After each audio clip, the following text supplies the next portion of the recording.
Hi everyone, taking a look today at some footage that I shot in August 2024 at the Australian Armour and Artillery Museum, and this is of the museum's example of the Panzer IV Ausf.G.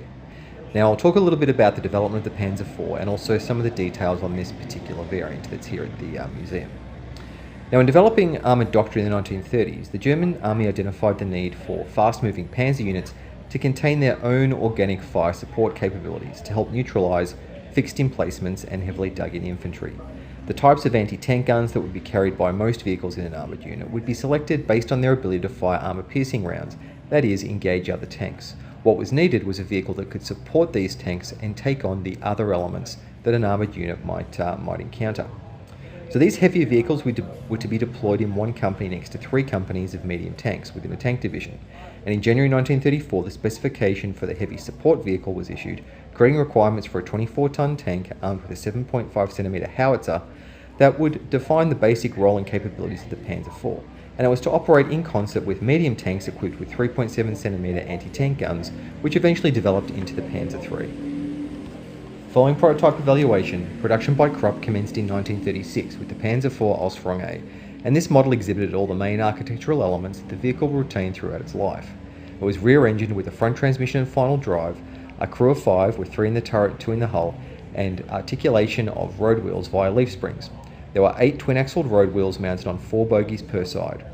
The support gun that was used in this and all variants up until the F2 was the 7.5cm Kampfwagen 36, a 24 caliber gun manufactured by Krupp. In May 1941, it was decided that the vehicle needed to be upgunned, initially proposing to use a 5cm Pz.Kpfw gun. However, experience of encountering heavily armoured vehicles such as the KV-1 during Operation Barbarossa in Russia altered the decision in favour of a gun that was based on the 7.5cm Pak-40 anti-tank gun. This resulted in a joint program between Krupp and Rheinmetall to redesign the Pak-40 for vehicle installation by shortening the recoil mechanism. This resulted in the 7.5cm Kampfwagen L43, which was fitted to the Panzer IV Ausführung F2 and to some Ausführung-G from early 1942. The immediate benefits realised were that the Panzer IV was now capable of engaging the more heavily armoured Russian vehicles at longer ranges. The heavier weight of the vehicle with the bigger gun, being now 23.6 tonnes, did drop performance, however. From June 1942, the longer L48 version of the Kampfwagen 40 was fitted exclusively to the remaining Ausf.G production, which is the gun that this example sports. This would remain the main armament of the Panzer IV for the rest of World War II. As a G, it has a mix of some earlier and some later attributes of the Panzer IV, and I'll point these out as we walk around the tank. So you can see here the tank still has 4 return rollers that are rubber lined, upper return rollers. There's no vision port in the forward part of the side of the turret that has been removed on both sides for the Ausf.G. Here we're going to have a look into the driver's position. So you'll see the driver position here, which is on the left of the tank. There's the driver's seat, transmission running between the driver and the radio operator's position. And then we'll pull back from here and take a little bit of a walk up to the turret and have a look through the side doors on the left of the tank. And of course, these doors are the egress doors for the gunner. So this is the gunner's position we're going to look into. There you can see the breech, the rear of the 7.5cm Kampfwagen 40. You can see the elevation wheel there that's used by the gunner when adjusting the elevation of the gun. Now, orders for the Ausf.G started from March 1942, and it was built up until June 1943, and about 1,930 of this model were built in total. It was built in 3 plants, being Krupp and Womag in Germany, as well as Nibelungenwerke in Austria. Krupp built about 907 of the Ausf.G, Womag 436, and Nibelungenwerke 587. Panzer IV across all models throughout the whole war were produced from 1936 until the very end of the war, and over 8,500 were produced in total, and made up about 30% of total German World War II tank production. Now looking here still at some of the details at the rear of the Kampfwagen 40. So the Ausf.G mounted that gun. Early models had a 43 caliber version of the gun, the so-called L43, while most, including this example, received the longer L48 gun. It was based on the formidable 7.5cm Pak-40 towed anti-tank gun that was made by Rheinmetall.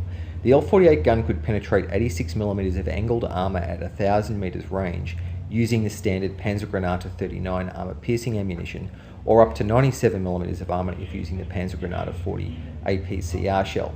There was also a coaxial machine gun, which was mounted onto the loader side, the other side of the tank, and also hull-mounted MG34s.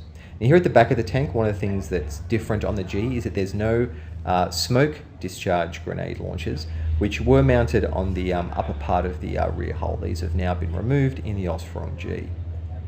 So if you look at the top of the turret here, you can see the commander's cupola. That has two doors which are split down the middle. That was replaced later in production with a single hatch to simplify the design. Where these guys are standing, that transversely mounted cylinder, that's the exhaust system, largely unchanged from previous marks. It was, however, changed in the Ausf.J, the next model, to two vertically mounted flash suppressing exhausts. Here is the mechanism for applying track tension. So by easing off the levers and using a big spanner, you can rotate the idle wheel rearwards to add tension to the tracks. At the rear of the superstructure here, you've got the place where the engine is mounted, a Maybach HL120 TRM petrol engine. So that's a 12-litre V12 dry sump engine developing at about 197 kilowatts, and when mated to the driveline could move the vehicle along at a top speed of 42 kph. Here we're going to take a look inside where the loader operates the rear of the gun. So that's the Camp Wagon Kona 40 breech, and these are the ingress and egress doors that the loader would use for getting in and out of the tank. In terms of armour, most Ausf.G had an extra 30mm of armour placed on the front upper superstructure around where the driver's vision port and where the hull-mounted machine gun are, in order to provide some extra protection there. So that was an extra 30mm of bolt-on or weld-on armour. This example also does not have Scherzen panels fitted. These were panels that were fitted from May 1943 around the side of the hull and also around the turret to provide resistance to Russian anti-tank rifles, which were quite potent and prevalent on the Eastern Front. So the tank entered service from the middle of 1942 and started to equip new units and also provide replacements for losses that were seen during battle. It saw service on the Eastern Front, in Italy, in North Africa, and also on the Western Front. Well, that's everything I want to say about the Panzer IV Ausf.G. I want to thank you for getting to the end of the video and hearing me bang on about this tank. Look forward to talking to you soon about another armoured vehicle, and until then I hope you stay well, and I look forward to talking to you soon.